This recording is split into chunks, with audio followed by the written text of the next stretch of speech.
députés et sénateurs, vous avez un rôle à jouer pour aider à corriger les excès du passé. Vous les collègues du Grand Kivu, quittez les groupes armés, je vais le dire.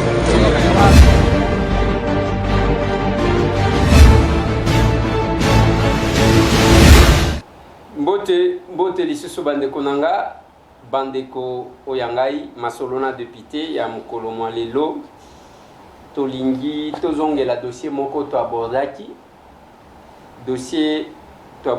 eza dossier ya régie des eaux oyo mikolo nyonso oyo tomemi yango mokumba ya makambo ya régie des eaux, c'est parce que l'eau c'est la vie.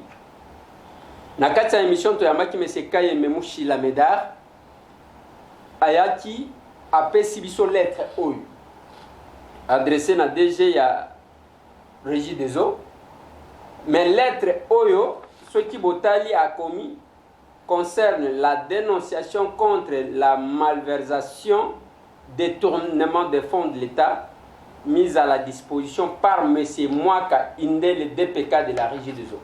Voilà. Tangu toyambi ndeko a décortiqué lettre naïe oyo avec tous les détails possibles. Tangu M. Mwaka a landé mission à l'obité. Yoko kati koyamba ndeko wana te sans que oyebisa ngai ngai pe na pesa version de fenanga. La profession impose que tobenga to accorder droit de réponse na oyo batangaki. Il a été nommément cité dans notre émission. Et ngai tangu tozwaki information ezalaki ka pona yete tozwaki a direction générale, dommage que ngana zaki na numéro na yete na bengaki l'assistant ya DG ya régie des eaux qui a estimé qu'il fallait nous appeler. Mais lelo monsieur Mwaka Indele Abenya Lobi, il a besoin de répondre. Nalingi boza la scotché bolanda la réponse après sa réponse na eloko moko na simanango totunie quelques mituna aussi ces émissions. Nous y allons pour 30 minutes. Mbote monsieur le DPK. Mbote ndeko Eliezer. Yonde monsieur Mwaka Indele. Chambusco Mwaka Indele, ingénieur. Yonde DPK, donc DPK directeur provincial. Directeur provincial, il y a Régie des eaux SA, ville ya Kinshasa. Yonde opime la gabiso mai. Ok, na pesa rabino mai na oyo boy na zanango. Parfait. Est-ce que Olanda qui monsieur Kayembe Mushila Medar? Nalanda qui est? Très bien. Banda ibandeli tina suka. Ok. Avant même nalanda ye namona ki d'abord mukanda na ye. Mukanda na ye nazanango awa rapidement. Ce qui n'a vina décortiquer d'abord ba ampliateur na ye. Quelque part namoni alobi apesi copie ya mukanda lettre administrative. Apesi copie na madame son épouse et mère de ses enfants. Ouais. C'est bien. Ce qui monto a landi yango malamu a kozala d'abord na remarque ya kosala. Pourquoi réserver copie na mwasi na ye? Lokola ezali émission. Nalingi d'abord ko pesa mbote pe lokumu na directeur général ya régie des eaux. Monsieur Clément Mobiaï Kachama oyo boye a salaki ke na longwa na direction provinciale ya Sud Kivu na ya na ville ya Kinshasa pour na kopesa ye maboko naza na ville ya Kinshasa awa boye lelo na kokisi 7 mois na yaki depuis le mois de février na bandaki musala pratiquement na mois de mars na pesi ye merci parce que ayebaki ke ville ya Kinshasa ezali na makambo ebele na makambo ebele apesi ngai ba collaborateur mitano ya liboso directeur ya production monsieur Sopi ya mibale directeur ya distribution monsieur Matundu et puis nazana ba directeur misato ya commercial mama Kilufia monsieur Sadala na monsieur Mutombo bangonde batu oyo bakambi na ngai to kambi ville ya Kinshasa na landi ye religieusement nakanisa eloko babengi gestion ezali eloko moko soki ozwi chance ya kogérer te na vie eza facile kozala makasi na bacritique naye na Kisasa nazo travailler sous la vision ya directeur général na biso parce qu'il a communiqué ka vision na communiqué vision wana na ba collaborateur mitano nanga et notre directeur général aza ko appliquer programme ya chef de l'État natangi mwana mboka Félix Antoine Tshisekedi Tshilombo na landi maloba na ye nyonso oyo ye alobi soki otali ville ya Kinshasa lelo eza ville munene okokompare yango meme na bapays mosusu soki bapesi yo responsabilité ya kogérer ville munene oyo c'est que obénéficie confiance ya bakonzi entreprise en 7 mois ndenge naza koloba awa tosali makambo ebele nakanisa ntango nayambayamaki na mokonzi ya entreprise directeur général alobi na ngai nazozela epai na yo opesa bana Kisasa mai alobi naza kozela epai na yo orestaurer direction provinciale ya Kinshasa parce que yango eza poumon ya régie des eaux nasengi na yo osilisanga ba MPA ya salaire ya bajan ntango nakomaki na Kinshasa na mois de février travailler à Kinshasa, bazalaki à peu près na 4 mois et demi à 5 mois de payer salaire. Pour na kosala ngo il faut mutu esala. Na ngina lo banayo ke nazali ingénieur. Natangi nasali d'abord électromécanique. Après électromécanique, na kosala mécanique de production. Donc musala ko nazo sala na régie des eaux, je suis dans mon domaine. Et régie des eaux zali passionnaliso na yebi régie des eaux pour na sali mingi na régie des eaux plus de 30 ans de service na régie des eaux na yebi compagnie malandi maloba na ye alobi que il y a mes gestions mais il est grave que ba makamba mes gestions un gestionnaire ba yeba kaina ba résultat d'abord na kanisa soko likina boulevard du 30 juin na ngambo Sabina. Il faut à moi immeuble wana parce que le bâtiment comme couleur. Les lorsque wana ça donne la fierté même des Congolais. Alobi makambo etali distribution ya mbongo. Na lingina tangela yo eloko oyo boye ezali fondement juridique ya oyo boye nazali kosala comme kosala babengi yango délégation du pouvoir il est peut-être banda à zosala na régie des eaux à vivre noter quel est le pouvoir d'un directeur provincial. Un directeur provincial ndenge nazali na Kisasa ce n'est pas parce que nazali proche na direction générale nazali na oyo babengi délégation de pouvoir au conseil d'administration va passer directeur général peut appeler nga yango na kotangela yo moi 2 articles seulement voilà balobi boye balobi la régie des eaux délègue au directeur provincial de la régie des eaux Kinshasa à Kinshasa et à son intérimaire pouvoir à effet de veiller à l'animation des structures de la direction provinciale de la régie des eaux, Kinshasa, ainsi qu'à l'évaluation périodique des résultats de livraison d'eau au réseau, du rendement des réseaux et des compétitions commerciales. Compétition commerciale. Balobi lisusu boye na délégation de pouvoir balobi n'a réalisé dans les limites des ressources financières mobilisées grâce à une constante combativité commerciale, des actions de motivation des ressources humaines et de promotion sociale. Nasukiwana ezali. balobi ko sala ba action il y a motivation des ressources humaines, c'est-à-dire qu'on remettre à travailler dans le salaire. Tant qu'on a qui près de 5 mois de salaire, qu'on remettre les gens dans le salaire, ils allaient pendant que vous. Il fallait yo mon konzi au réfléchir. Na moni mon konzi entreprise, après singa ipe, ndena lobi vision na ye, alobi tchango na misala. Il fallait d'abord toye baké.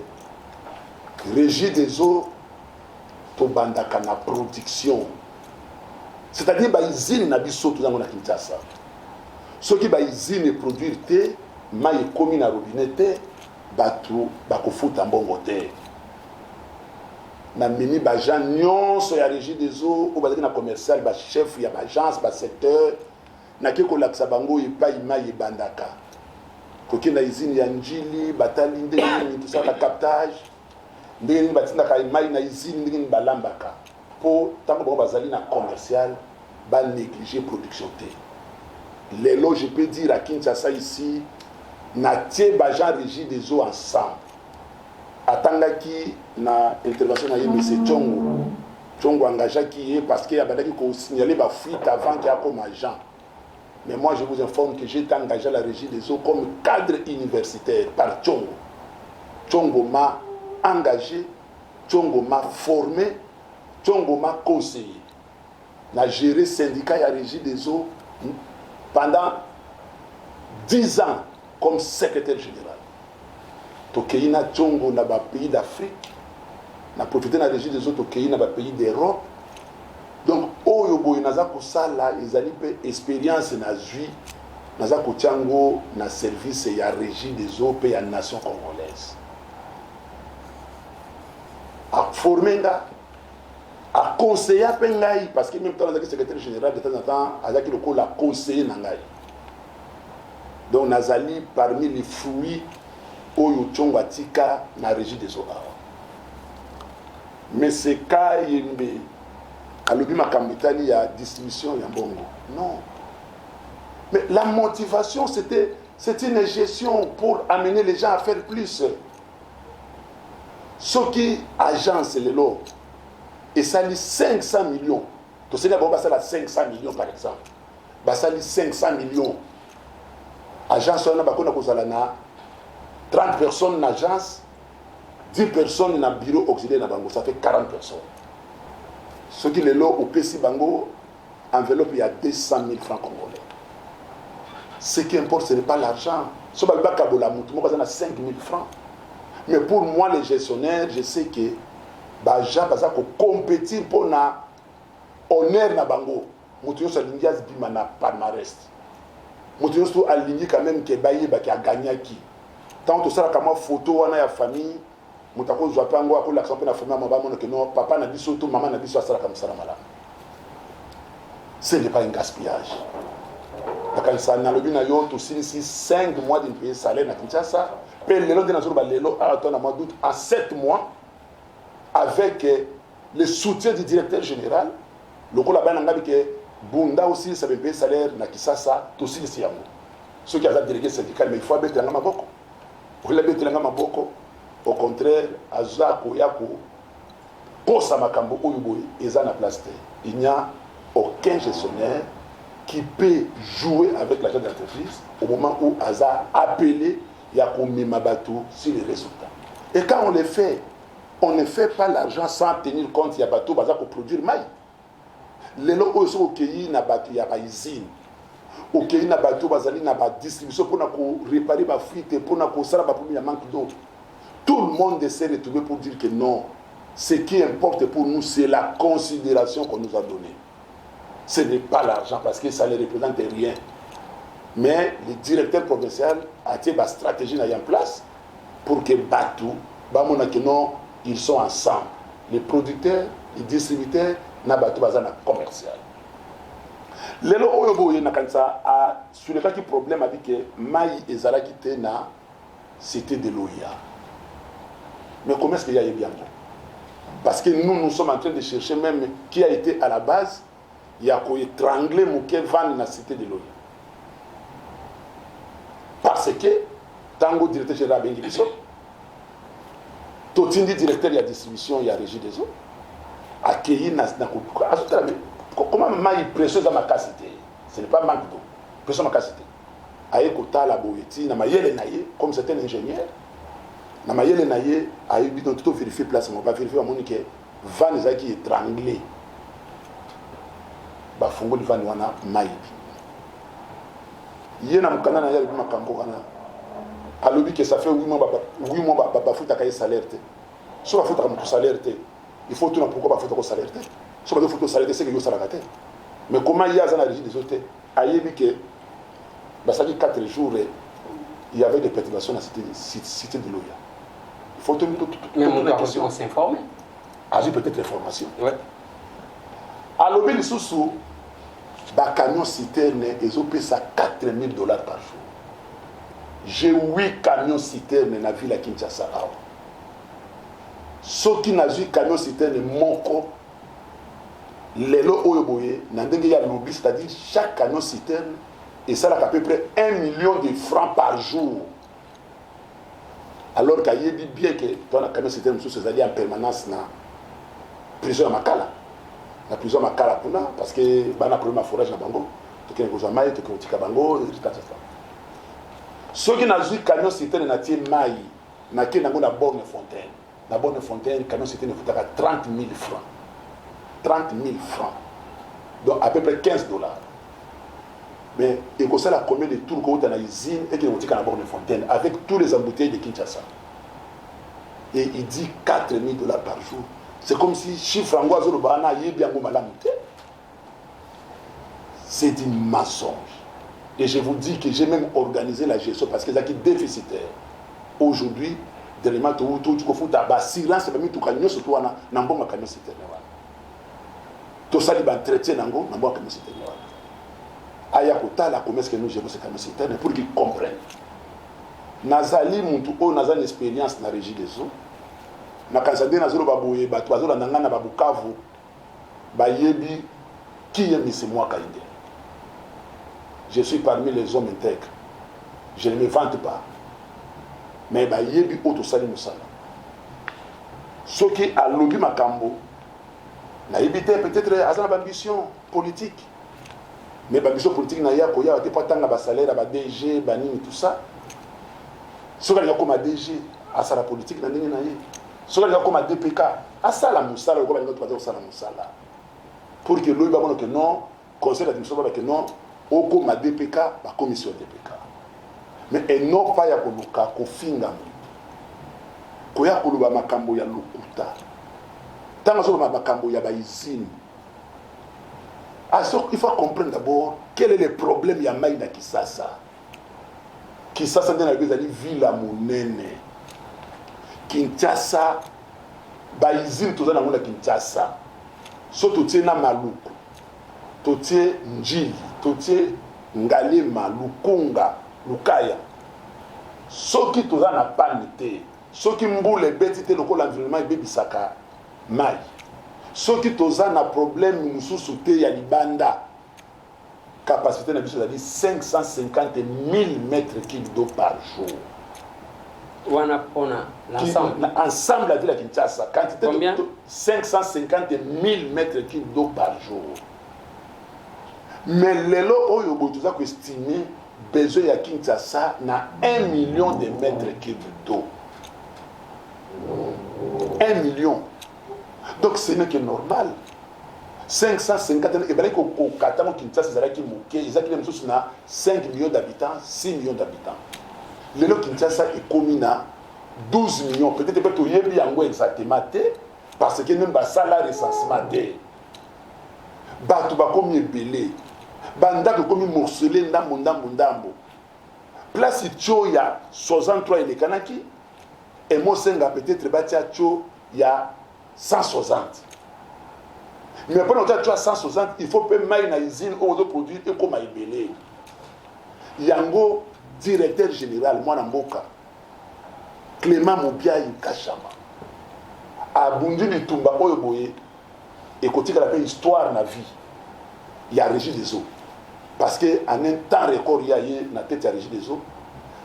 azali kotongisa lelo avec l'appui du chef de l'État na ba partenaire extérieur o basungaka biso usine ni balé usine ya ozone ekoproduire biso na premier module 110 000 mètres cubes na dernier module pour la deuxième na troisième module ekozala 330 000 mètres cubes lokola usine ya njili usine ya lemba imbu ekoproduire mpe au finish 200 000 mètres cubes soki basisi baphase nyonso donc soki bazwi 200 000 na 330 000 ça fait 530 000 mètres cubes soki bakisa na 550 vraiment que tokomi na plus d'1 million déjà na mois de décembre awa boye c'est prévu que bezini wana esila makambo ya bapoche ya manque d'eau ekozala résoli soki totie bezini wana en service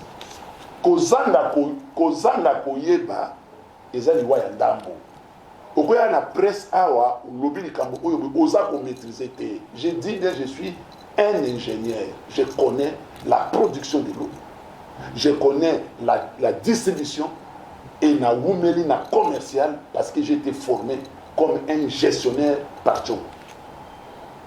Donc makambo ebele ya lobi azolo makambo oyo bi aza ko maîtriser te yango na sengi na yo oyeba koyoka matoi nyonso pour osala émission ya bien de manière à ce que bato ba comprendre. D'accord. Nakoto na esiko mituna. Naza prêt à répondre mituna na yo. Merci. Je pense que Bolandi exposé à DPK, M. Mwaka Indele, qui a été cité par M. Kayembe Mouchi la Médard, la première question, est-ce qu'on a vu M. Kayembe? Nabi M. Kayembe. Oui, en tant que qui? Nayebi d'abord. Nazalaki, na sali 25 ans à Régie des eaux. Je l'ai trouvé quand moi j'étais secrétaire général. Il y a un syndicat majoritaire à la Régie des eaux. Il y a Azalaki délégué. Ça a plus de 25 ans. Oui, il y a plus de 25 ans dans le syndicat. Ah, ok. Donc, et j'ai fait 10 ans comme secrétaire général. Il y a un syndicat majoritaire dans la Régie des eaux. Oui.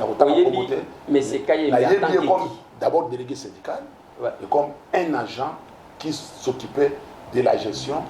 À l'époque, il y a ma PVR, point de vente à récupérer. Parfait. Et Lelo Oyo, il a été nommé chef de division de la brigade antifraude. Parfait. Mais c'est Kayembe, Lelo a nommé, donc a na fonction mon bobo. Est-ce que brigade Wana ba nommé, c'est sur le plan national ou c'est sur le plan provincial? Non. Nanaza directeur provincial à Kinshasa. Brigade Wana et ça dépend de notre directeur général. Donc lui, il dépend de la structure Wana et la direction générale. Pour le moment, bazo ça nous misala à travers Kinshasa pour na kotala ba place nini makambo ya ba fraude do ezali makambo nini moi ba mbebe ezali na ba secteur ya ba agence na biso. Ça est la directeur général rapport parce que la lutte contre la fraude ya maï d'abord na Kisasa awa et commis ya makasi na yebi wana metango lobi que a sali 8 mois bazo futa et salaire il ne dépend pas de moi ngamu na futa kaité a futa na direction générale mais na yebi de l'autre agent alors sali 8 mois a futa makate il faut tout naïe est-ce que ça comme ça ça c'est pas à moi de répondre. Ce qui a Salaka Moussala et qui a foutu à Makate, mais il a le droit d'aller revendiquer, même l'inspection du travail. Ce n'est pas au DPK qui ne le paye pas de revendiquer et de dire tout ce qu'il a dit. Parfait. Il y a les choses qu'on reproche dans le DPK. Bissé de Zana Kinshasa. Voilà. Nini eza à la base ya kozanga mai na Kinshasa. Parce que awa ozolo bana batu o bazala kalokola ba bénéficiaire ya nini parce que ceux qui nazo tuna mutuna wana bazoze la réponse na yo. Merci. Est-ce que c'est parce que il y a multiplication à ba forage Est-ce que c'est parce que la régie des eaux n'a pas d'argent ou c'est quoi? Ni à la base, il y a manque d'eau à Kinshasa. Nalobi na yo awa nalobi toza na déficit ya production. Ça d'abord il faut d'abord comprendre ça. Il faut pas comprendre l'intelligence où ils allaient derrière les robinets. Comment on a robinet dans ndako na yo, tant que vous comprendre que derrière les robinets, il y a toute une intelligence. Batu bazali na epa ima ezali. Bazwa mai wana mona kaya. Njili. Bazu yango na ba machine minene. So vous venez na captage wana, mokoma na komema ki na ko visiter. Toza na 8 grandes machines. Machine moko ezali à peu près na 10 tonnes. D'ailleurs, dernièrement, à Waboye, chef de l'État a sommé une machine ni sato ya seka. Parce que la machine wana, où tu as un groupe motopompe, ils allaient ba machine, ba lokotakango, auquel la zone de sombité. Sauf qu'il est là, machine est bien, surtout par exemple, les lots, pour Bozwango, il faut peut-être 10 mois, où il y a fabriquer yango. C'est pourquoi tous les techniciens, nous féliciter Bango parce que nous avons vu autant de Yakawa. Na kutaki production à Kinshasa na mois de février 11 400 000 mètres cubes d'eau na mois. Mais na koye biso lelo na ba collaborateur na ya production to memi production wana na 16 millions ya mètres cubes. To zuba 16 millions mètres cubes wana avant même que to soit les 2 nouvelles machines parce qu'ils a 3 ni bali jezo sala na bese moko baza kotyango kala mingi te wana na captage to sali yango na ba équipement oyo boye ezaki na ba situation difficile ba panne presque chaque jour intelligence oyo eza na ba ingénieur il y a déproquine il y a direction il y a 10 il y a production na biso na ba technicien na biso kuna sous le leadership il y a directeur na bango na ngai DPK. En tout cas, pour nous, on a des rare. Parce que la pompe va réparer pas combattre. La machine a 10 tonnes pour réparer les alliés par combattre. Mais bana wana, batata wana, bazo sala. Parce que tu vois qu'il y a une décision que pour tout comme on a 16 millions, il faut tout réparer. Bah, panne na biso sans délai. Dès qu'il y a une panne, on répare. Dès qu'il y a une panne, on répare. Bazo là, la même na ba usine. Pour passer la machine, ils allaient bien. Topé sa maille. Dans le minute où tu as 11 400 dans le mois de février, ça jusqu'à 16 millions avant même que tout ça la nouvelle pompe. Donc, maille, ce que ça a été, tout ça d'abord, on a déficit. Mais je vous dis que chaque jour ici, nous véhiculons la régie des eaux.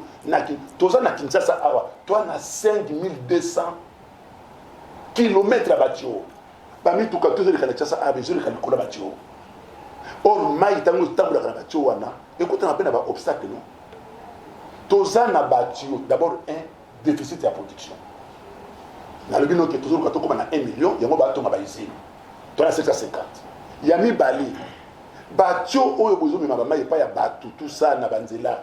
Mais et ça la bâtiment il faut pas remplacer en gros. Ceux qui n'attendent na Gombe awabo. Mais tout ça, on a Gombe. Et ça depuis de 80 ans. Banda bati en go va changer. On a changé. Ils ont 5 bongo. Et puis mbongo on peut en bongo à mokete. Peut-être qu'on ça qui toi en bongo belé, bah on a dit les autres en bongo belé. Mais ceux qui ont comparé les des zones à moi entreprise sous pas ta communication. Il n'y a pas match hein. Monsieur le DPK na lingi o répondaka de manière directe na ba question. Amen. Soki nazotu na yo mituna nga nazana posa ba chiffre penzate nazana posa ya banini parce que tant ozolo ki okutaki 11 millions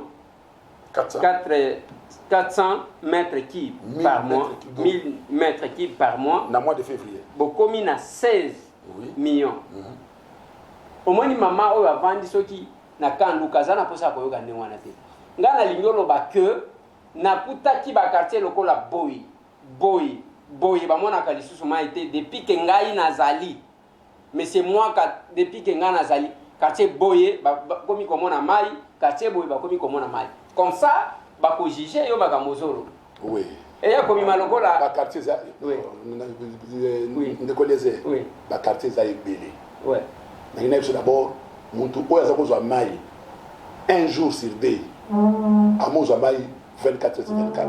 Je prends l'exemple 24 heures sur 24. Oyo azaki kozwa mai te amozwa mai peut-être chaque 2 jours azana mai.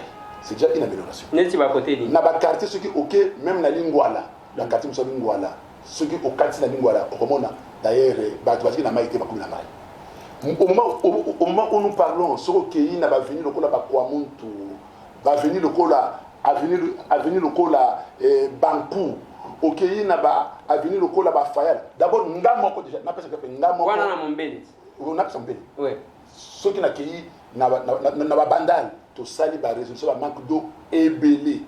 Ok, demain matin, n'a côté il y a une peine.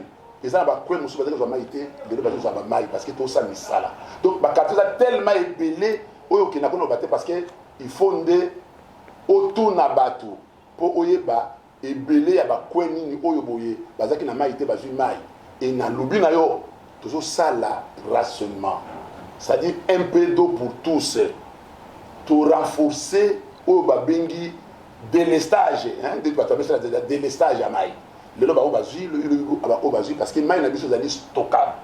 Tant nous allons stockable, ce qui m'a yé aux yeux, au tient quand même stock. Ce qui le maï déjà c'est mal lobby aux yeux. Donc, bah qualité ça est béni. Et ça la même les lots par exemple pour toi dépend na niveau ya lukaya. Mais dernièrement à aboué na lukaya batu na monga fula batu bah constater qu'il y a amélioration ya makasi. Chaque samedi bazo maï, chaque lundi bazo maï, chaque mercredi bazimaï, chaque samedi. Donc, et comment parce que de manière régulière, on a différentes journées. Ce sont des améliorations que nous apportons. Nous disons que tant qu'on n'aura pas résolu ces déficits-là, et qu'on sera toujours dans la difficulté, mais il y a des améliorations très sensibles. Parce que moi, je peux vous dire, quand je suis arrivé à Kinshasa ici, la place n'a pas d'aki. La place n'a Vandi. La comment le 19 février, n'a qui n'a maïté. La sengaki na izinga tinangai mai. Ba meninga dit tout kamai. Le président meninga dit tout kamai. Tant on a eu qu'on soit, on a eu qu'on ça la remise de reprise le 22. J'ai dit il faut arrêter ça. On doit chercher à ce qui n'a jamais. Tant on a vu mai, il s'agit que quartier Mubimba. Dès la zone ba quartier n'a pas yebi les efforts ba constater que Bazalina, directeur provincial de la régie des eaux. Non, prochainement, monsieur le DPK, on peut ça au délai. Oye, parce qu'il faut toyeba. Parce que tant qu'on a un quartier, au lobby quartier, ceux qui vont pour réagir. Je pose la question. Na tout nati question wana au lobby. Il y a qui batou, ba combien belé na kisasa. Ils ont mettre la régie des eaux en difficulté. Monsieur Medara a dit ceci. Alors c'est faux. Tout na bango, combien de nombre d'abonnés il y a si la régie des eaux azoa par rapport à ba oyo bazala ki liboso. Voilà. Ba pe sabine. Nangina baboui. Ya on a lobby ceux qui nous géré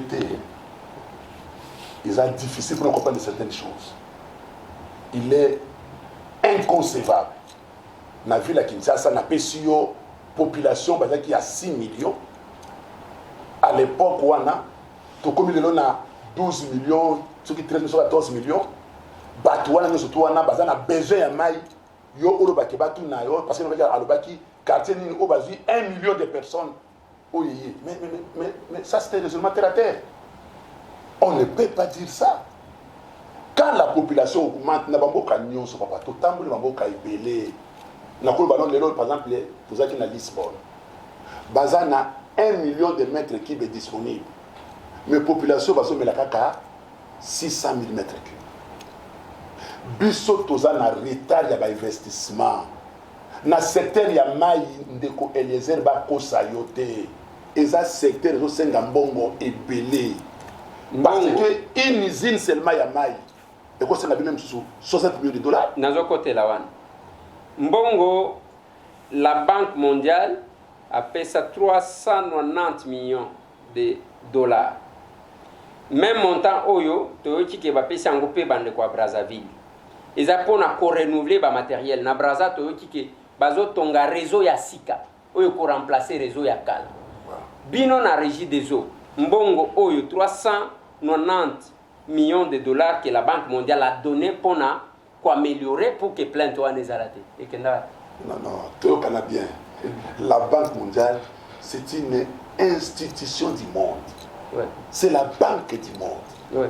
On ne peut pas se jouer au canal de télévision parce que la Banque mondiale a sali mes gestions. Non. La Banque mondiale ne donne pas l'argent sans que la structure et la gestion soit claire. Ça, c'est un. Et puis, tu as eu 390 millions d'abord, on va passer à 190 millions de dollars. Après, il y a ça, la fonds additionnel. 390 millions de dollars, peut-être les aïeux, tant que la Banque mondiale a fait ça, gestion du projet de la Banque mondiale, avant Bongo Bimana Banque, na compte à Banque mondiale, ça avis de non-objection. La Banque mondiale contrôle, la Banque mondiale vérifie. La Banque mondiale, tout ça, n'a contrôleur des contrôleurs. Il y avait une structure qui gérait. Je me réserve moi, parce que ce n'est pas moi, les DPK, qui ai géré cet argent. Je ne peux pas, na télévision, na loba, non, moi je dis seulement que la Banque mondiale, basali, basana excellence dans la gestion, parce que leur gestion est contrôlée de plusieurs manières. D'accord. Donc, mais c'est les DPK. À niveau, il y a cellule qui tokoyebisa yo ke basomaki ba groupe motopompe wana na yebi ezaki non seulement wana d'abord la première phase ezaki non seulement wana basomaki ba olobio yebi makambo wana te olieto le kisatan kuna ba oyo ngai ba yebisaki ngaki mbongo bakalinga ngo ba onyango lokola ngo bako kalinga mbongo lokwa nguba te la Banque mondiale ne défendez pas les dossiers ou estimez que défendre yango te mais na lingi pete bo jeter au probe na batu oyo bajiraki yango parce que na yebi batu oyo bajiraki yango ce sont des gens intègres, des gens intelligents. Ils vont se défendre. La question, tu gagnes en termes de temps, la question est allée concerner yo. On lobby que aux alliés ingénieurs, au sali bambou les belés, na musala oyo, il y a na régie des eaux. Mais c'est quand il me dit, au lobby que vos assos qui n'a combien de 1000 mètres, il y a 5200. Oui. Il y a bâtio. Il y a bâtio. Parfait. Mais c'est quand il me dit ceci. Beaucoup bimisa devi ya bâtio o yebi parce que lobby ceux qui m'ont évité bâtio o régie des eaux ko sale la basalango de sorte à ce que mutu ke ko matanango ata ce qui finani e kozonga na. Beaucoup bimisa devi ya bâtio ya malamu mais c'est moi ka ceux qui boke ko somba ya mbwa. Votre réaction? Papa, ça c'est vraiment mais c'est moi qui d'ailleurs c'est difficile mais c'est moi qui ne consomme pas la structure est telle que ceux qui sont et qui dans magasin bimi et qui ils y a à peine 10, à peine 16, à peine 25, ça dépend. Donc que tuyau qui peut faire ça? Parce que ceux qui sont ceux qui est finani et que ça là que le bien il n'y a personne qui peut accepter tout ça. Mais la yébition a dit que les problèmes de fuite à Kinshasa c'est lié d'abord à la vétusté des tuyaux. Je dis bien 5200 km de tuyaux à Kinshasa. Au 8 a au Lubumbashi, au Zongi Awa, au peut-être naba Mbunjimai. Donc ezali ya kosakana nango te. Ezana bacho nous na bino que vétusté c'est-à-dire na bino na Gombe. Ezana bacho mususu, ça dit 80 ans. Na Gombe. Bacho kala. Le problème c'est quoi? Tant que ça qui 5 chantiers. Je vous donne un exemple. Quand on a fait les 5 chantiers ici na boulevard du 30 juin, on devrait penser déjà à poser les grosses conduites. Par exemple, l'usine Ngaliema, parce que l'usine de Ngaliema vous produit 116 800 mètres cubes d'eau par jour. Donc je dis 116 800 tonnes. 116 800 tonnes de l'eau. Marchandise au papier comme maïs par jour. Et ils ont sécurité à maïs wana Ngaliema wana. Ngaliema c'est derrière le Texas Africa. Derrière le Texas Africa ici les awana. so oke kuna okomona ba machine okomona ba ndako okomona ba décanteur okomona ba filtre okomona biloko nyonso za kuna mai wana eza ko alimenter Gombe eza ko alimenter Kitambo Bandal Kasavubu Lingwala une partie ya Kinshasa une partie ya Ngiringiri mai wana kaka yango wana ekendeke na palais de la nation na côté ya station biso ya ozone ezanga pe mai non station ya ozone palais de la nation ezanga mai ezanga mai te mai eza kuna parce que mais c'est Kayemba lobaki ya pas d'eau na palais de la nation non à Kosibino parce que ngai mais c'est Kayemba dit que chef de l'état de Sokola abandi ko belela mai ekei maman Denise yelanga mai na cantine bakeko lukele mai ya forage il ne peut pas être léger na niveau wana. La vie, il faut être responsable. Quand on est devant la population, il ne faut pas dire des choses qu'on ne maîtrise pas. Maïwana ya izini ya Ngalima. Et comme la Kitambo, tout ça n'a pas béni booster. Booster zone la Kitambo et Tindiango na ozone. Na ozone, on a tout ça ba machine. Machine ezui Maïwana et qui na météo. À partir de météo, ezui Maïwana et qui na dielo binza. Donc, ozone on a ba machine tout ça mango. Donc ça demande beaucoup d'énergie. Donc, une question, monsieur le DPK. Monsieur Médard Kayembe a dit ceci. À l'oubli, le problème, ce n'est pas la construction des usines. L'usine Bisoto Zanango, Oyanjili, ils ont usine à Liboso en Afrique centrale. Ils ont payé ça 380 000 par jour. Ils ont 330. Corrigé, ils ont 330. C'est moi qui gère la ville de Kinshasa. Je vous dis, l'usine d'Indjili donne une capacité, il y a 330. Ils ont 3 modules. Il y a 110 000, 110 000, 110 000, ça fait 330 000. Okay. 380 000 voilà, 330 000. Oui. Donc, à Kossi. Ça, je confirme ça qu'à Kossi, la population, il y a Kinshasa. Na Kinshasa, tu as un problème. Je confirme que tu as un problème. Il y a déficit, il y a maï. À l'objet qui va ici, ils ont un belé, ils coupent sa maï, ils ont un problème, il y a gestion. Le Kouta. Naza ingénieur, na sali classe, il y a périphérité. Si vous n'avez pas une grande quantité de nourriture, au kokina koboko la batterie de l'été. Na pèse exemple, il y a taille dans la famille na yo. Ceux qui les lots, Bozali, yon a moins si na binomi bali, balani les lots. Bozali na $100. Boboti bana, misato mine, bozaka na $100. Ndenge yon a moins si bane kolia liboso, bogolien de moko. C'est un exemple simple. Population bazaki n'a pas 6 millions d'habitants. Les lots population est commis 12 millions. Est-ce que vraiment Maï, les alliés locaux, c'est un droit constitutionnel d'abord. Et puis Maï, ils ont besoin vital. Mon tout surtout. Ngata monaki na Kinshasa, na kina moi na peut-être père. Na boti bana ba komi mikolo. Est-ce que le logo candidat Maï o bu bana comme l'annexe ça na tango wana de descendre moko. Tambola ka abuna na lingwa na pata na Kinshasa. Combien est-ce qu'il y a de maisons d'étage? Tango toki na banda passé. Ezako consommer 30 mètres cubes. Au lieu de meuble na yo, au tiers bien 15 appartements. Et au quotidien, on a consommé 30 mètres cubes. Comment on peut tromper les gens comme ça? Papa, je parle avec un ingénieur, je connais ce que j'ai dit. Monsieur Médard Kayembe a dit ceci. Et puis, nous avons posé une question. Alors, qu'est-ce qui fait que Ngaï Nazana Balabala Oyo? Oui. Maïzobi. Oui. Mais Balabala Yassima, Maïzobi Mate. Voilà. C'est parce qu'on a créé, au via Batobele Baye, a créé Balabala Sika, ou bien Balabala Kaka Yakalawana. Ce qui est Zaka Balabala Yakala, c'est que la régie des eaux n'avait pas raccordé Balabala Wana à non. Pourquoi? Seulement non, ici, pas là-bas. Non, c'est ce que j'ai dit. Il faut comprendre comment fonctionne un réseau de distribution. Balabala Oyowe, chose que les gars na Balabala. Na Balabala Munende. Babala oye katani wana. Toza ba piquage non. Tozu choto kangi na kwe awa. Kuna tokagi kwe. Peut-être awa boye mai ezali. So kuna mai ezate et que tu munene mai ezali. Mais tu vérifier piquage.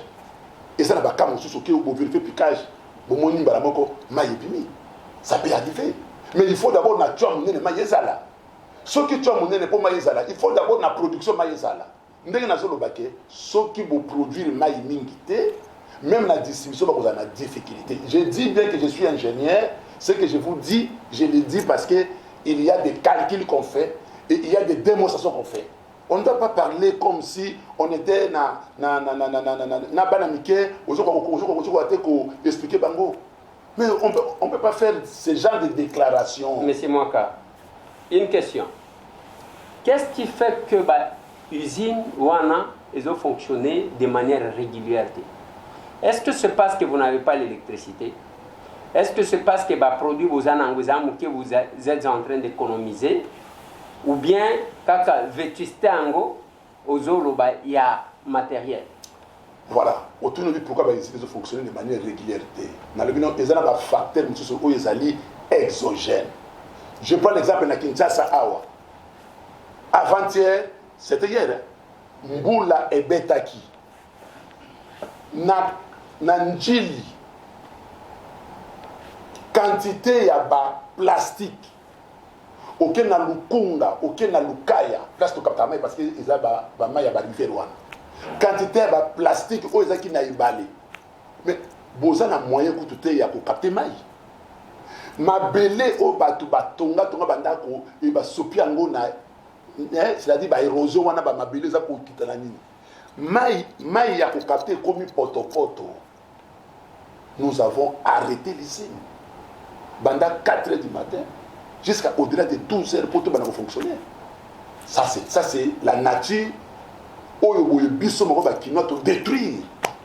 Parce que na bamboka mususu na ba place pour capter mai batika kale mususu mono 100 mètres. 100 mètres oyoke muntu akona kutonga te. Ngata monaki na Kisasa awa na 81 na Kisasa. Mais rivière ndilo na ezaki e bari munene toujours nager kuna. Eza même rivière Kalamu, ezaki bari munene toujours bazako nager kuna. Mais lelo oyo boye batu ba envahir yango. Biso moko to détruire. Batu ya ministère affaires foncières, ba pesi batu ba autorisation ya kotonga bandako ti na mopanzi ya ibale. Eza ba toilette bango bazo sopango na ibale. Lelo oyo boye régie des eaux. Je vous donne une information. Ce qui situation en Ndili continue, vous allez obligé de le captage wana na rivière Ndili. Donc tout ça la captage na et baléa fleuve Congo. Parce que captage Ndili wana est commis trop chargé. Et ce qui est commis trop chargé, vous allez utiliser le sulfate d'alumine, donc on a bien somba Algefloc. Sulfate d'alumine, ils arrivent sur $600 la tonne. Il faut somba Algefloc. C'est la $4,000 la tonne. Place sango bo kaptaka mai.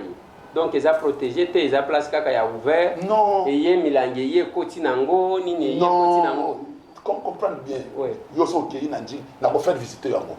Na captage nandi aux la rivière. Ce qui mboule bête d'abord il y a débordement non. Tant débordement et yaka. Débordement il y na ba milange belé ce que tout occasion ça qui nana laksayo pour au mona ce qui se passe tant mboula et bête na ba captage na biso. On arrête les usines. Tokanga kaba usine po wale zambula kaka oyo beti lobi tozaki ne langati. Bino régie des eaux bokoma kaka ne langa. Oma ye kiti makasi. Oui. Nambula oma ye mati makasi. Finalement tokozwaka mai non. Nazoloba. Nabi eza ba facteur exogène. Ozo sala ki par exemple na ilanga mai kiti. So mai kiti tozana ba manere to tiaka ba tardo pour que mai ce que ye ekangami et remonter les zones na captage pour captage ba zoma ba kitina nasi. Na période par exemple il y a mbula ba mai izaka ba débordement. Izana na banzete. Lemsu bambi bambila mibimba lemsu na kacha mai. Mais moyen mai wana bo captango izate il faut botika nenu ba passer la misala. Tozala ba plonger, to na ba to ba benga ba plonger. Musala bango zaka ke ceux qui makaboye ba salita leye ba kitana kacha mai ba lungola ba biloko wana. Mais chef de l'État de la Banque mondiale est là. Bah, dégriller par exemple en Ndili. La santé automatiquement. C'est quand même une évolution. Avec Clément Mobia, il est là dans la régie des eaux. Tolingate, Moussala Yazo Sala. Il faut tobeta maboko. Mabe na biso ba Congolais tondi makabaningate. Lelo oyo boyo soko ke na izina Ndili deux groupes de pompes sala pona ya sika. Même oyo qui sont yo moko ba que non, ce sont des nouveaux groupes de pompes. moko baza kodja ko sala misala ya massif pour batia 3e pour tout ça nango 8 surtout na 3 ya sika ça nous rassure au moins na refoulement moko déjà basi batie déjà semaine au boye d'ici to commencer l'année prochaine to tient déjà en service. Voilà. Donc, on fait le travail, mais il faut venir vous visiter on a déjà pour vous rendre débordé. compte. On a déjà débordé, mais 2 questions importantes. Oui. Au Lobitan, vous avez déjà fait son mission, mais entre-temps, il fallait au foot à travailleurs. Comment fonctionne la caisse de la régie des eaux? La caisse de la régie des eaux, ils ont une caisse unique, ou bien chaque province, ils ont une caisse indépendante où elle peut engager les dépenses autant qu'elle veut? Non, non. Régie des eaux, tout ça, na Obabengi, unicité de caisse. Voilà. Par exemple, dans la zone à Kinshasa, tout ce que je fais comme recette appartient à la direction générale. Oui. La direction générale est à gérer en gros parce qu'il y a une banque. Je dis à gérer en gros, bâtiment à Bisoka à Biso, moi, bon, pour fonctionner. Alors, qu'est-ce qui fait que les uns sont payés, les autres ne sont pas payés? Non, mais tout le monde est payé à la régie des eaux. Je vous dis que les lots. Tous les agents. Bon. Tous les agents sont payés. Nazo Bossana qui est aux ADPK, c'est une question peut-être à poser à la direction générale. Maintenant, si vous avez l'unicité de caisse, bon, wano kabela gabato, oyo comment mon pao, et bazo benga nani, ndenge babenga vienanga ingeli photo, apé sa talate, balobi, balobi, monsieur, moi kaindele. Après ça, la thé, au bas d'ici, 200 000, 200 000, 200 000, 200 000, Baza 80, 200 000, 200 000. Non, c'est faux. C'est parce que vous avez préparé campagne électorale. Vous avez comme député. Na ligne comme député, le la yote, tango les animés, naza politicien té, na tikali technocrate. Na lobby na yo awaboye, ce que vous êtes gestionnaire, il faut qu'on mette ma bateau, na vision ya moko entreprise.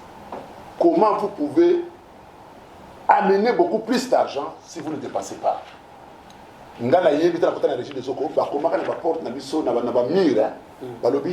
le personnel est motivé, la société va de l'avant. Je vous dis, exemple, il y a des choses qui se font, ils ont un bon côté, ils ont un honneur. Un chef d'agence, un chef de secteur, pour gagner une prime, qu'on se retrouve par exemple dans le cadre de photo de famille, ça lui fait quand même de la joie. Et c'est ce qui a fait que au mois de août, tu vas dans 7 secteurs, 7 secteurs gagner. Jusqu'à ce que tu communes à 31 secteurs, de 31 agences à Kinshasa. 31 agences où va gagner qui prime. C'est parce qu'on a créé cette émulation. C'est ça les gestionnaires. Un gestionnaire, c'est celui qui a la vision. On lui dit amener les gens là-bas. Je vous dis, les lots Oyo, ce que je dis, messieurs, Oya à Zofinga DPK, aujourd'hui DPK, Toké Libosa va travailler la régie des autres. Les lots, n'a beaucoup assisté à cette ressource. Je suis parmi. Mais non, na lobby na yo les lots, surtout que na yo na bino presse na yé. Ça la sondage, aux alliés journalistes et investigation. Ça la sondage na ville à Kinshasa. Qui n'est pas travailler la régie des autres tout na bango. Au retour na bango peut-être baroyer bisoke. Non, le couple Clément Moubiaï avec moi Kaindele. Batouana na Kinshasa awa va redonner sourire na ba travailler à Kinshasa. Parce que beaucoup de difficultés, les lots na ko banon les lots va travailler la régie des autres baïbike. Les gens ne nous donnaient pas la chance de réussir là où la situation était difficile. Mais avec la bénédiction de Dieu, parce que nous sommes en train de faire des exploits. Et ces exploits créent la jalousie. Et cette jalousie, c'est ce que vous avez vu. On a démontré quand quelqu'un dit qu'on fait $4,000 dans la camion citerne. On est à la fin pour aujourd'hui, mais aux autres qui ont des devoirs, on n'a pas besoin de chiffres. Tant on a besoin de là, oui, ce qui directeur de distribution. Directeur de distribution. Oui. Oui, naya lobimbo, de quoi les airs. Parce que quand on a vu à Kinshasa, même qu'on a député national dans le Japon, de quoi les airs.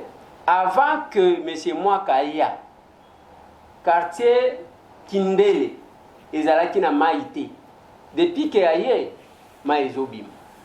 Population n'anga ya Kindele bayoka. avant que M. Mwakaya, pigeon, ma ezalaki kokoma te, depuis que azawana, ma ezali kokoma. Depuis, avant, Sangamambe ezalaki na maïté. Depuis que aye ma ezobi, ngomba chikusa. Voilà biloko ngai na kozela na mbalasima. Mais awa, nakola, tosisi émission, wane za biloko okende kobongiselanga. Voilà. Nazotuna yo question. Olobi osambela kati. Asambela ya solo. Na linyota la caméra. Natuna yo question. Oui. Monsieur le DPK, na makambu nyonso monsieur Médard alobi. Ya lokuta ezanini, ya vérité pe ezanini. Soki nyonso eza lokuta. Otali Bible na yo, na oza chrétien. Oza chrétien. OK. Chrétien pratiquant. Okay. Chrétien ya bongo te. OK. Olobi na misu ya nzambe na ba osambelaka na bango. Nyonso Médard alobi eza lokuta. Mais soki na kati ya revendication ya Médard, vérité ezali lobi te place boye ndeko wana alobaki vérité. Na lingi obimisa lokuta ya Médard na vérité soki ezali. Non, na sali démonstration mokanda na ye awa. Tango alobi ke ba camion citerne esalaka $4,000 na lakisi yo na biki eza lokuta. OK, camion citerne eza lokuta. Ouais. Tango alobi na yo ke nazosala makambo sans tenir compte de la loi, natangeli yo loi awa boye oyo ezopesa biso pouvoir ya koorganiser selon conseil d'administration koorganiser mpona komotive bagent. Négligence mpona bafuite. Négligence mpona bafuite wana akosi parce que je peux vous dire que gérer un réseau vétiste na mboka kwa Kinshasa avec 5200 km de tuyaux. En tout cas, directeur de la distribution, moi bateau, Raymond Matundu, c'est un ingénieur où il a vendu na bande de l'école, à tangi na université, à Yebi Moussala na Ye. Mais il y a route matadi na niveau ya la luke, ba chinois ba kataka ba tiyo négligence na bino, oli a kozongisa ezate. Akosipe. Non, il n'y a pas de négligence. Ouais. La technique, laissez les ingénieurs faire la technique, papa. La technique, technique, est facilité. Tant que vous avez place où il faut que ça, il faut que la circulation est intense. Il faut chercher na OVD koyokana pour que ça que ba katanzela pour ba batia par exemple cho ya autobina la gaine cho e continue na kati. Tozana ba parti na Kinshasa awa o bobike ba parti collinaire. Donc ba place où ba ngomba ezali. Tango machine za ko sala et comme on peut esuki, il faut tout ça ba manœuvre ba faire pour mayemata. Je dis que je suis très fier des collaborateurs oyo Clément Moubia a tient la discussion d'Angaï parce que bazana expertise, bazana expérience, et la production, il y a distribution, il y a commercial, bah yebi moussa na bango, donc ça va bien. En conclusion, Médard a kosi na nyon soit ta vérité mon côté zanakati. Mais c'est Médard a kosi parce que bah makambo oya lobi wana ezali ya solote na démontrer yango awa boy. Akoki na koloba oya aza koloba ki asali 8 mois sur salaire te na yebi yango te parce que na futaka été. OK. Quand il doit le dire na télévision na nebilo kana. Olobi que les losoki na kenayo na monsieur Médard, liboso ba travailleur na ko vivre sain. Les losoki na memi monsieur Mwaka en tant que DPK numéro 1 ya mai na Kinshasa et pas population kinoise.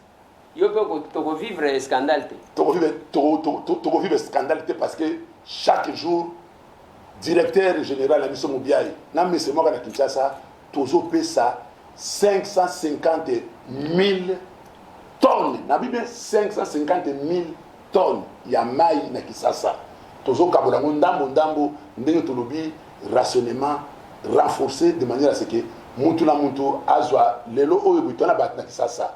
Bazaka mai chaque jour, bazo doka un jour sur deux. Ndenge nini ozoloba bozo pesa mai ndambu mais facture bozo pesa mibimba des fois trop. Non, je vous réponds. Tous à la compteur et d'ailleurs c'est gratuit. Ceux qui ont mai ndambu compteur les alliés. Et quoi enregistrer ndambu yozui. Ceux qui ont la compteur peut-être à kana auto bingi forfait estimation. Mais finalement vous allez à compter parce que va compter les alliés presque dans tous les secteurs les lots. Ceux qui ont la première compter tout est compteur. Toi na compteur, ceux qui ont la réclamation, tout ça organisé. La région Kinshasa est organisée. Tout ça va bureau et ceux qui ont la réclamation, à pas le directeur général. Pour ça la réclamation n'est pas directeur général. À quoi répondre yo? Merci monsieur Mwaka. Tokozonga mkoloni ni pona otangelanga ba quartier bopesi ma. Ba quartier ça ebele. Tokozonga mkoloni. Tokozonga mkoloni. Prochainement, je suis disposé parce que Nazali parce que je suis un habitué il y a presse. Ouais. Nasali Musalango banda nazaki na syndicat lelo oyo ata bozana 1000 questions na ko répondre na 1000 questions. Basela tokoya na bango na libu to sala émission oyo boye même à téléphone ouvert ba batuni ba question to ko répondre bango oyo place autre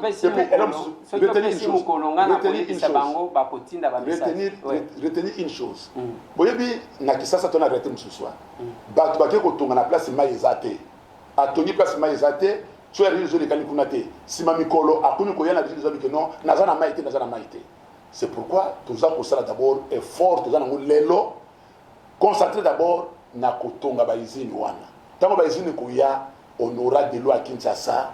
Je dis le DG de la régie des eaux n'attend record ya ça la gestion oyo atonga azako tonga des usines soko kiina régie des eaux comment on appelle que non muntaza ko sala musala tondi mape ba ninga na biso ba congolais régie des eaux entreprise commerciale oui ou non c'est une entreprise commerciale et puis ça va combien à l'état mais kasi na biso que toza na problème na l'état parce que l'état nous fait sauter l'état doit nous payer. Voilà, il en est fini pour aujourd'hui. L'État doit nous payer.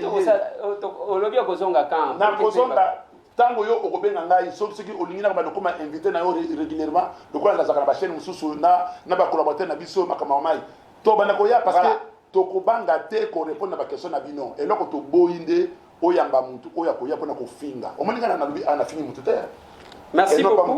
Merci beaucoup monsieur Mwaka. Merci aussi Bandeko Balandi.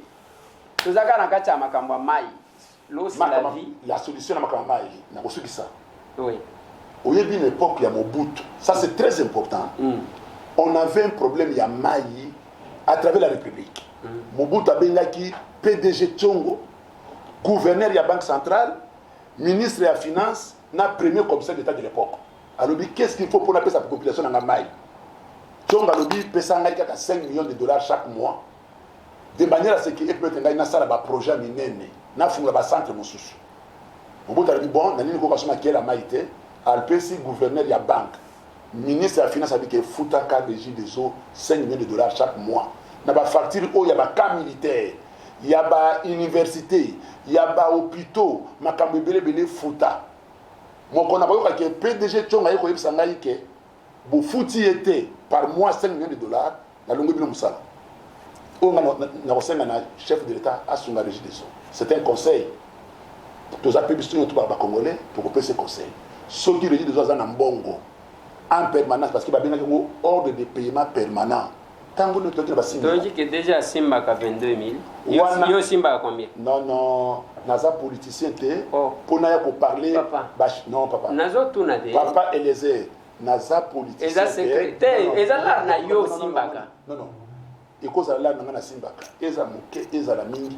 Je me contente de ça parce que je suis fier d'être agent de gestion et de rendre service aujourd'hui. Merci beaucoup. Merci beaucoup, Bandeko Balandi. Ezalaki, moi, émission, c'était un droit de réponse.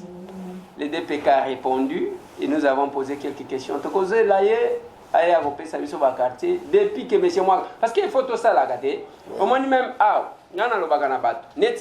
si je vais m'évaluer, ngai naza député. Depuis que nazala député, bon, oyo nakutaki ba député bazalaka ka député national ya Congo. Mais ça nalingi yo député. Oui. Bunda et Tumba. Tant que ça ka budget, landa na budget que l'État congolais. Parce que donner de l'eau à la population que l'État la régie des eaux à l'époque, il y a Ezalaki entreprise commerciale T. Ezalaki entreprise commerciale T. Pour le moment, c'est une entreprise commerciale. Oui. Qui dit entreprise commerciale, Azomon a commerce qui est censé apporter les bénéfices. Dans les cas d'espèces, l'entreprise commerciale, l'État ça a la bénéfice. Honorable, biso to voter bino pour le belabiso. Ouais. Tozo senga na l'État kabela biso mbongo te. Tozo senga na l'État afuta ba facture oya yazo mela mai. Lokola lelo par exemple IPC. Soit tu as IPC, à fait un bon non. Ouais. Mais IPC, l'État a dit qu'il y a une charge à foutre à maille. Mais il faut foutre à maille, voilà. Soit à foutre à maille, tu as bon wapi. IPC a foutre à maille. IPC, l'État m'a foutre à maille. Ok. Ceux qui osent, par exemple, l'État m'a foutre à maille. Mais il faut quand même l'État, où il y a un dimi qui va. Clément Moubiaï a combien de travailleurs il faut faire soigner. Bolobi n'a que non, ceux qui attendent agent na maman il faut agent foutambo. Mais maman il ceux qui amélie maï, l'État le qui n'a pas fouta, mais l'État a fouté. Mais à quoi évoluer na commercial na comme ndenge ni madame. Merci monsieur le DPK. Merci Bandeko Balandi. Lisolo Maï. Tant que vous avez prochainement, na ko annoncer bino, bokotinda ba question na bino, ngana kotuna mituna ga muke. Et le DPK va répondre. Plus 243 998 311 332. Tout le monde est dit. Merci beaucoup. Merci Ndeko Eliezer.